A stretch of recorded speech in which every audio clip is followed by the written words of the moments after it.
Hello, we are Memphis Communiversity. Today we are continuing our intro to proof-based math, and we will be talking about existence and uniqueness proofs. So existence statements are a little bit different than the statements we've done in the past. So the statements we've done in the past are usually conditional statements. So we would prove if something, then something. And of course, we would prove that using a direct proof, or maybe proof by contradiction, or proof by contrapositive, something like that. Where the one thing we couldn't do is just provide an example.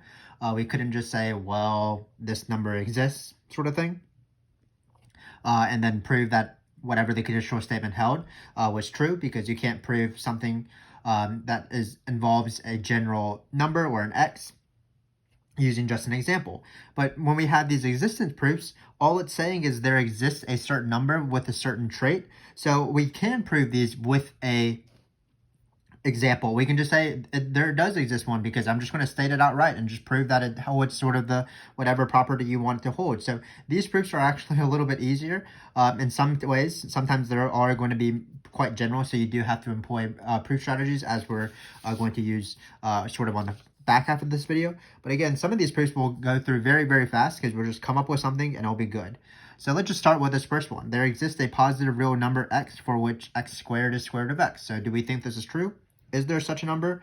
Well, if you think about it, in a lot of cases, x squared is going to be bigger than square root of x. For example, 2 squared is certainly bigger than square root of x, square root of 2.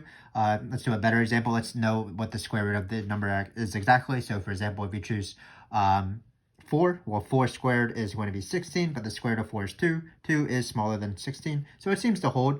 But we have to keep in mind that sometimes when you take the squares of some things, you actually get a smaller number. And that's when the number is going to be less than 1, because the product of, when you multiply by something by a number that's between 0 and 1, you're going to get a smaller number. You're going to divide it by a fraction. So what's the best example I'm going to come up with? Well, our best example of that there are numbers where the square root of x is smaller than x squared is 4, because we can take the square root of 4 easily. So let's use 1/4, for example. So notice, let x be 1/4, and then we are going to just show that this holds for 1/4, and we will be done. 1/4 squared, well, that's going to be 1/4 times 1/4. Of course, that's 1/16. And then what is the square root of 1/4? Well, that's going to be 1/2, because 1/2 times 1/2 is 1/4. And notice that this holds because you have a bigger number in the denominator, of course. So again, these existent theorem proofs you can prove by an example. The important thing, of course, is that for all of our proofs that we've done previous to this video, all of those direct proofs, contrapositive proofs, contradiction proofs, and so on, you cannot just provide an example, because it held for a wide class of elements, a wide class of numbers usually. But in this case, we only want to find one. As long as I can show you that one exists, then it's proven. The statement is not, for example, for every single real number, x squared is less than x squared. X squared is less than the square root of x. That would be false. It is just showing that there does exist one. And of course, this is not the only one. For example, 1/9 works, and things like that. But again, you don't need to provide multiple examples. All you have to provide is this one example. So let's practice again with set. So what this is saying is there's a set x for which the integers is both an element of the set and also a subset. So what's the easiest one I can come up with? Well, you are just going to take the integers, and then you're going to take the union of the integers with a set that just contains the integers. So let's just take this guy right here, and we're done, because hopefully you can see that this sort of satisfies this. So again, if you were listing this set in sort of curly braces notation, well, you would have the integers. So it'd be, for example, 0, 1, -1, -2, -2, and so on. And then it would go on forever. And you would also have at the beginning of the set, so we probably should have written it in the front, but we're going to write it on this top here. You also have the integers itself. So you have a box that contains the integer. You have a set. So this set right here is going to be the integers, as well as the integers actually listed out. So hopefully that made sense. Again, this is sort of when the sets are kind of confusing. But notice that in this case, we do have these sort of two facts. So the integers is an element of this set, because the integers is listed out. And also from here, it's because of this guy right here. because x is the union of the integers and the set that contains the set of integers. So it does have the set of integers. Similarly, the integers are a subset of this set, because notice the subset is listed out. It's because of this guy right here. Every single integer is part of this set because the integers and the union of this random set formed x. So hopefully that made sense. And we have, again, proven this pretty quickly. We've just come up with an example of what they want, and then we are done. So sometimes they're just very fast. Like, for example, this question. There is a prime number between 85 and 90. Well, if you can just tell me a prime number between 85 and 90, we will be done. And of course, we're probably going to do something odd. And if you know your prime numbers, note that n is equal to 89 is prime. Not much else to say. You can practice dividing 89 by certain numbers, and you'll show that 89 is prime. So again, not much work when you do these existence proofs. Let's just try this one. There exists at least 2n in the natural numbers where 7 divides 2n minus 2. So perhaps to find these numbers, we should just list out powers of 2, subtract 2, and see if 7 divides that number. So for example, we can start off with 2 to the 1. Let's say n greater than 2 to make it a little bit more exciting. So let's start off with n equals 2. So n2 minus 2, well, that's 4 minus 2. So let's just write some powers of 2 out. Let's see if this is enough. So again, all we're trying to do is we're just trying to find 2 natural numbers where 7 just divides this. And once we locate it, we are done. So 2 squared minus 2. We can list out this is going to be, I like to have my powers of 2 as doubling on my fingers. So I'm starting off with 4, 8, 16, and so on. So when you subtract 2, you get, for example, 2. So 7 doesn't divide this, so this doesn't work. 7 doesn't divide 6. This doesn't work. This will work because this is 14 and 7 divides 14. So 7 divides 2 to the 4th minus 2. So n is equal to 4 is one of the answers here. And let's see if we can find another one. Well, this is going to be 30. 7 doesn't divide 30. We can keep going. So 2 to the 6th minus 2. Again, just double 32. So that's 64 minus 2. That's 62. That's not going to be divisible. But if you want to practice 2 to the 7th minus 2, that's going to be 64 times 2. That's 128. And 128 minus 2 is 126. And if you know your multiplication tables very well, 126 is divisible by actually 18 because this is 18 times 7. So 7 is divides 126. So 7 divides 2 to the 6th minus 2. And that's going to be an answer. N is equal to 7. And we are done.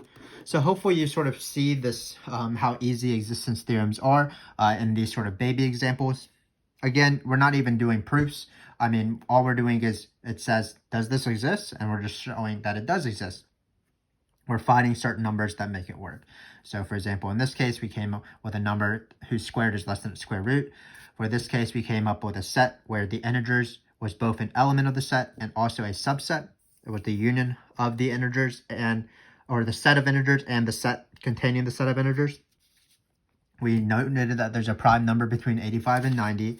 And then we noted that there are 2n, and there are probably more, where n, if you plug this into the formula, 2 to the n minus 2, 7 divides that number. So again, all these existence theorems are pretty easy. There are, of course, a little bit harder existence theorems, so let's try to prove this. For every x, there exists a y such that x plus 1 squared minus x squared is equal to 2y minus 1. And what we're going to add is that there's going to be a unique y. So we did talk about existence theorems right here. But what we're going to try to do further is that we're going to try to show that something exists. And not only does it exist, it's the only answer that makes that happen. So for example, if we're going for this example right here, 1/4 works, but we also said that 1/9 works, and there's an infinite number of numbers that also work. So this real number that exists isn't a unique answer. There are several answers that satisfy it. Same thing with this. You can just keep adding elements to the set. So this is not a unique answer. This one is a unique answer because 89 is the only prime integer between 85 and 90. So that is the unique one. There's only exactly one. So in this case, what we're going to try to do is we're going to first show that such a y exists, and then we're going to further prove that this whatever y we find actually is the only answer that works. And keep in mind that this is not for a certain x, this is for every single x, so it's going to be a little bit harder. Because we're trying to focus on the uniqueness, let me just tell you what the actual number will be. You can sort of verify it as properties of, and you can guess and check, and you can sort of expand this, and you can sort of experiment to get to a number where you'll have 2 times something minus 1. So what is it going to be? Again, it will be pretty obvious if you try to practice it out, but let's prove the existence first. So again, what we need to do is we need to find for every x a y such that this matches. I'm going to argue that the y is equal to x plus 1. So if you take any integer, if you add 1, that's the number you're looking for. Let's verify that this is true. So all I'm going to do is I'm going to plug in x plus 1 into this side and then verify it's this side right here. So once we have this side, let's just do some simplification. So x plus 1 squared minus x squared. We're going to FOIL this out. It's going to be x squared plus x plus, so that's 2x, of course, just FOILing out a sum, plus 1 minus x squared. So notice we have this guy right here. We can cancel things. So these x squareds can cancel. And what we want to do is we want to show that this is equal to, question mark, does this equal to 2 times x plus 1 minus 1? Well, of course it does. Because when you plug in x plus 1 for y, you'll get 2x plus 2 times 1, which is 2, minus 1, and you'll get 2x plus 1. So now we know that at least this answer does exist. For every x, there is something that will satisfy this. And what do you choose? You choose the integer or the number 1 bigger than x. X doesn't have to be an integer here. So now what we want to do is we want to prove the uniqueness. So the uniqueness is pretty easy. So let's take the uniqueness. So usually how uniqueness works is that you suppose that 2 answers satisfy this equation, 2 different answers, and what you're going to show is that they're not actually different, they have to be the same. So suppose we're going to call it A and B. Satisfy this equation.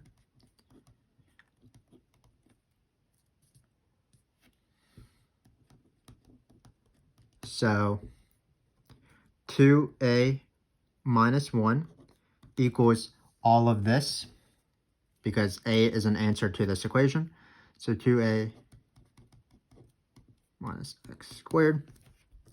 But if b also satisfies this equation, that means that this guy will equal 2b minus 1. So notice that because of the way the equation is set up, again, if a satisfies this equation, that means that 2a minus 1 will equal this sort of expression with x. And if b satisfies this equation, that means that 2b minus 1 also equals that expression of x. So of course that means that 2a minus 1 is equal to 2b minus 1. And then we can add 1 to both sides, and we can divide by 2, and you'll see that a is equal to b. So what have we just proven? We've just proven that for every single solution, or for every single x, when we create this solution to this equation right here, the only one that is, there's actually only one solution, and that's x plus 1. Because if there's another solution, we prove that that has to be equal to the one we want.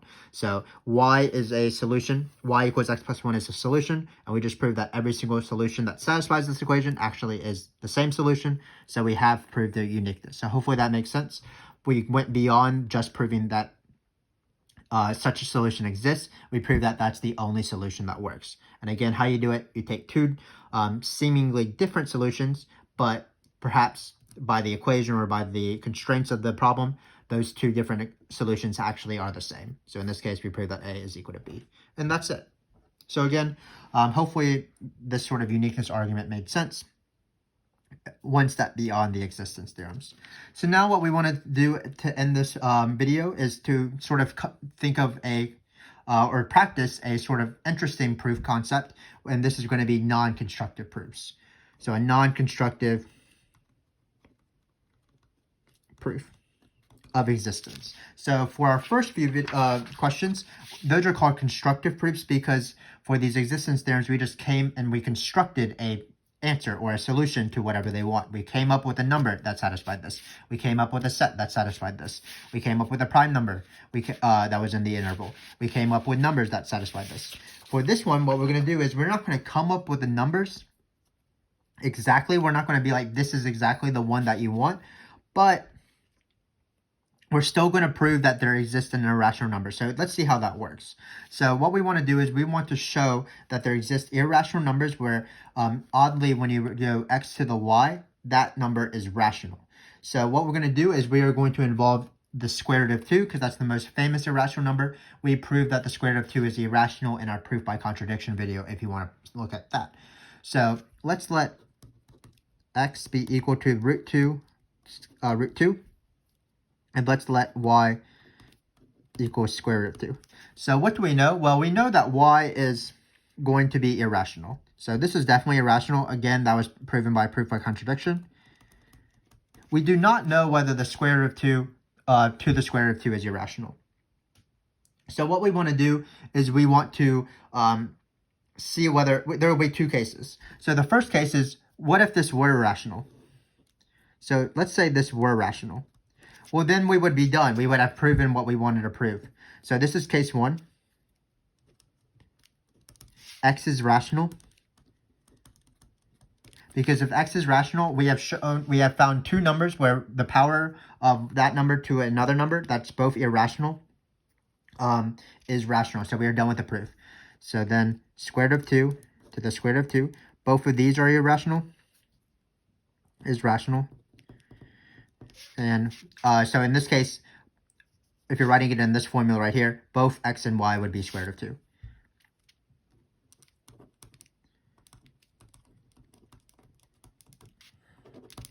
So that would be case 1, if we got lucky where this was rational. So the unlucky part would be if x itself was irrational. So that'd be case 2.